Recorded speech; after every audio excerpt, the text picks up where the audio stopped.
Going to James now. So James chapter 2:18 says, and he says, but someone will say, you have faith and I have works. Show me your faith without your works, and I'll show you my faith by my works. And in chapter 2 again, verse 24, you see then that a man is justified by works and not by faith only. So we can see here that St. James, he doesn't mince his words, really, does he? He's just really saying that faith should be accompanied by good works. But the other thing that I wanted to show, or to maybe read through this, is this book called Regrace. And obviously the godfather, the man who championed Sola Fide, is Luther. And in here, it's actually got there's a chapter on him, and it's basically, this book is basically just it says his shocking beliefs of what some of the Christians believed. And in the book here, if I can quote something from him, and I quote, he says, therefore, St. James' epistle is really an epistle of straw compared to these others, for it has nothing of the nature of the gospel about it. Now, this is the same Luther, and it says in here that he denied the canonicity of Hebrews, James, Jude, and Revelation. So, and he's the champion of Sola Fide. So, yeah, it's you can see there that with James, he's not really a friend of the Protestants there, is he? No, he's not. As the leaders wants to get rid of it. Why? Because it suddenly turns around and says, it's not faith alone. I said works. Whoa, how's this not contradictory to the gospel, to what Paul says? Because, as I said, it's coming at it from a different perspective. It's talking about different things. So Paul is criticizing that, as I said, man of himself, of his own works, or obedience to the law, can somehow boast before God that he can be saved by our works, and thinking about the works as the works of man, as an end in itself.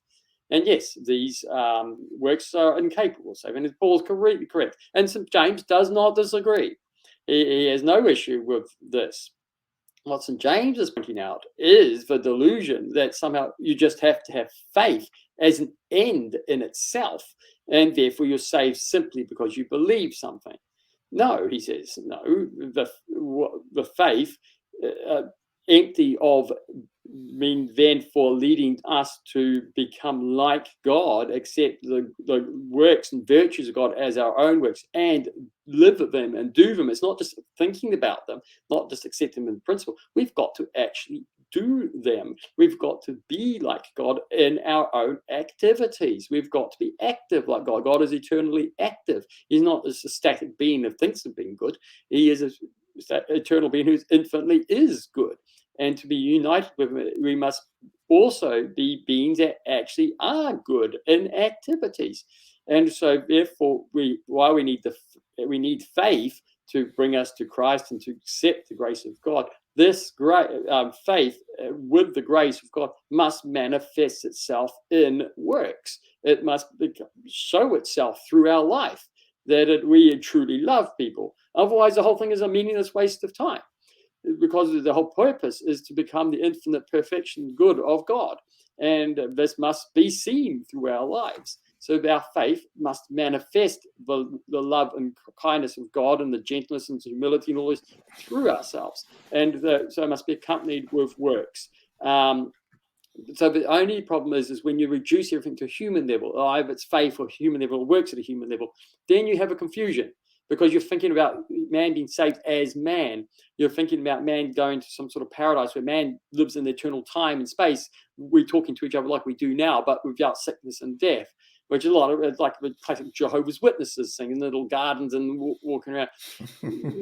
Therefore, when you start thinking like this, or why faith in this, because you're just thinking of salvation at human level, a good human life.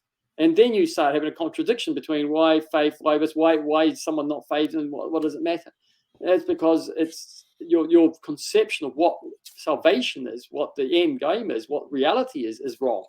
And therefore you start seeing all these sort of contradictions in the gospel. So this is where as I said, I became Orthodox. When I realized this, the theosis, the union with God was it suddenly made all the scriptures fall into place. There was no contradiction between James and Paul, etc. Because each one is talking about things from a different perspective. One is talking about the works of ourselves and the end in itself, or the law as it is, as an end in itself, as somehow being saving. And the other is talking about the reality of our perfection in God, becoming like God in the likeness of God, doing as God does, which we really need to do. And so about different perspectives pointing to exactly the same thing for exactly the same purpose, is talking of the same gospel. And we need both to correct our thinking so that we learn to understand things properly. And it's only in the reconciliation and harmony of these that we come to the truth and know that we've found the truth. And when we can sit with both of them in perfect harmony with each other, if we find discrepancies or problems, that means we are not thinking right. Our understanding of the gospel is not correct. So when Luther starts saying, oh, these books shouldn't be here or something like that, it means his understanding of the gospel is wrong, because the church has accepted these books as both being right. And only when you're both happy with both of them being right and utterly true throughout, and true for all ages throughout, is your mind really truly right in Christ? Have you truly understood the gospel? Have you truly understood what it's all about?